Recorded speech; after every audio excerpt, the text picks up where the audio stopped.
we're going. Okay, my first impression of this rider is very good. Nice, long, tall, lean.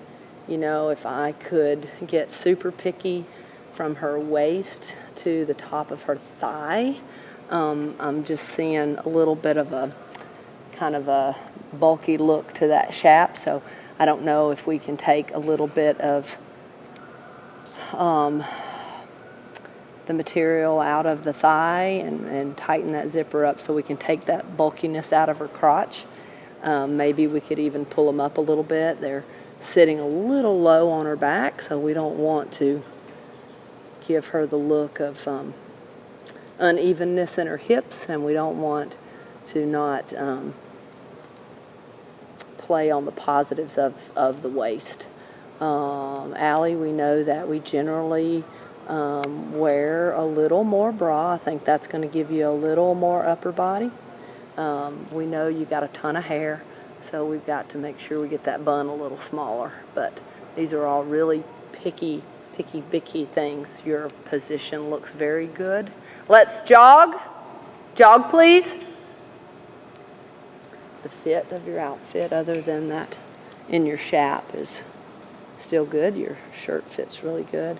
I want to see just a little more presence through your neck and stretch up. There you go. Your foot's a little flat for me. I want to see a little more depth of heel. Pull those toes up and push a little more weight down through your heel. And you know, and here's the bad news. When you wear these horsemanship spurs that have that length of shank on it and they're all shiny and you don't have your heel down, the judge's eye goes straight to that. Absolutely straight to that. You want to make sure we kick into that heel and not get your lower leg too far behind you, so that we can demonstrate a little more depth of heel. Extend your jog, please. Nice job of maintaining his frame and just driving him up into that frame. Good job.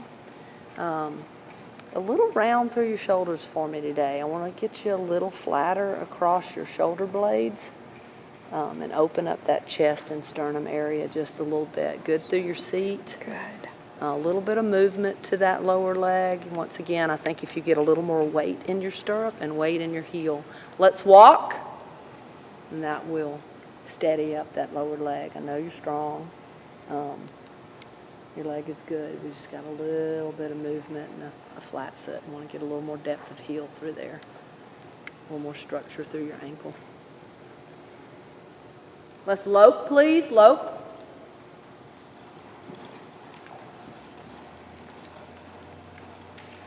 Kind of had the same issue with him with a couple of other riders today. Just kind of disconnected behind. So make sure you feel these horses come together, so we don't have that disconnect in that lead or out of lead or fall out of lead.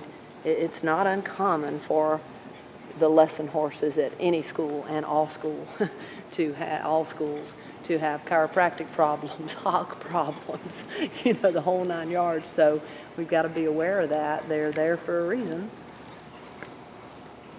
Jog, please, jog.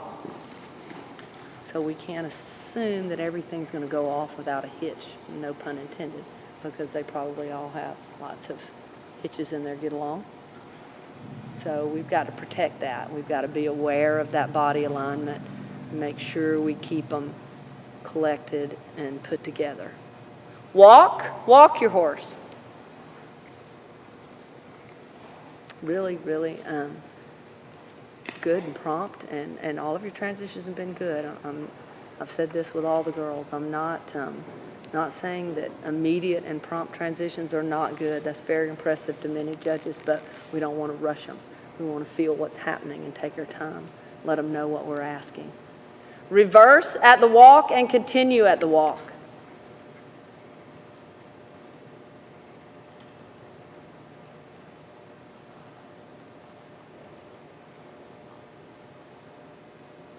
I think if we do get that extra bra on, it'll take that wrinkle that we're seeing across your back out, because it'll fill your shirt out a little bit. I remember us having that conversation. last year, and it took that wrinkle off your back when we kind of filled your shirt out a little bit. So we'll remember that. Let's lope, please. Lope.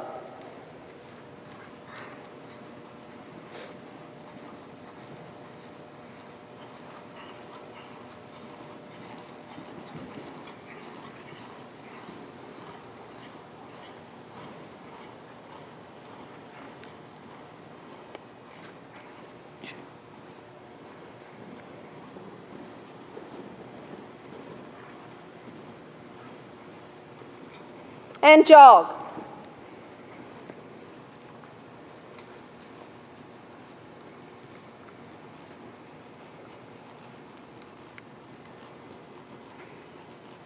So lost your guide just a little bit in that down transition. You know, maybe you were concentrating a little bit so much on your seat and everything, and he kind of acted like he was waiting on you to tell him where to go.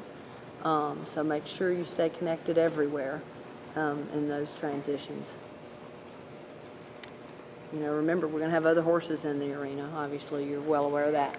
So when we lose our guide, sometimes it's way more offensive to a judge if there's a horse around and you get in an unsafe place or something. So make sure you get some plans with that.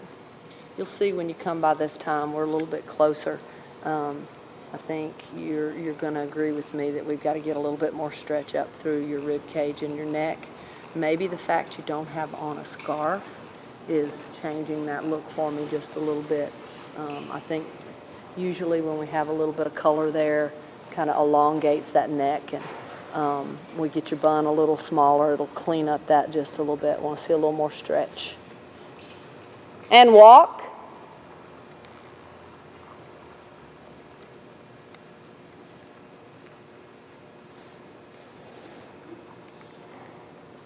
And reverse at the walk.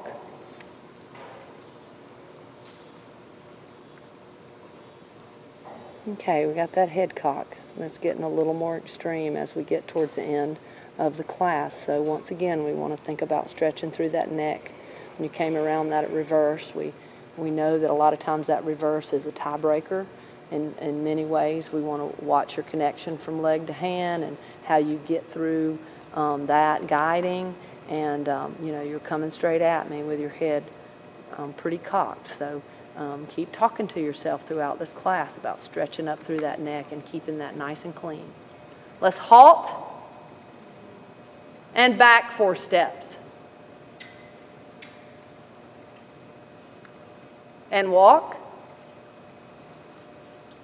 And make your way back to get ready for your pattern. Okay, you can stop it till we get in a position. We're ready when you are.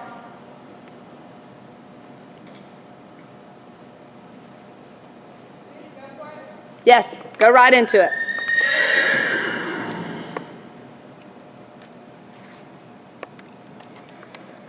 Okay, this rider gives a nice, purposeful walk. Confidence. Good transition. He's a little fussy, so, you know, I'm kind of thinking, I hope that she kind of pays attention. She's got him a little over bridled, so if he gets fussy, is she going to notice that? And you know, I have a problem at all with them being ridden in the bridle like that, but we've got to be really careful not to get them behind the vertical. Some judges will hammer you for that, so let's don't get them overdone. But she's obviously feeling like she had to do that to get control for her transitions through there, and it worked. I like her thought processes. I'd like for her body language to give me a little more confidence through her eye and her upper body presentation, because her thought process and her plan and her execution of her pattern was really not that bad. Okay. Okay.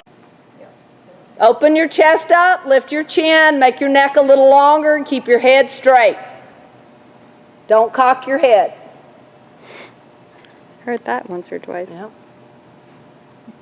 Flatten your shoulder blades, lift your chin a little more. Good. Good. Push this rib cage through that corner, make it nice and sharp.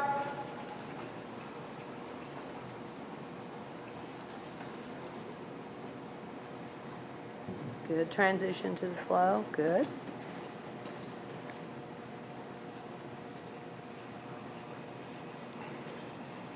Little better timing with your stop. Soften with your hand when you say whoa and sit. Because he'll pull you right out of the saddle if you don't, won't he? Mm-hmm.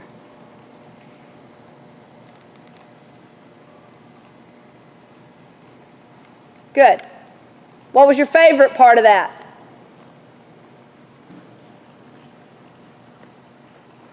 I thought the arc was okay. Yep. What did you not like?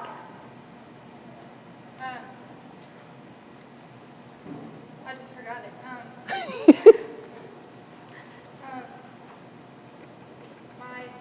That looked departure, or was that? Yeah. That was rough. Yeah, a little bit rough. What do you think about your corners? This one he kind of fishtailed. Did you use more hand or more leg in your corners?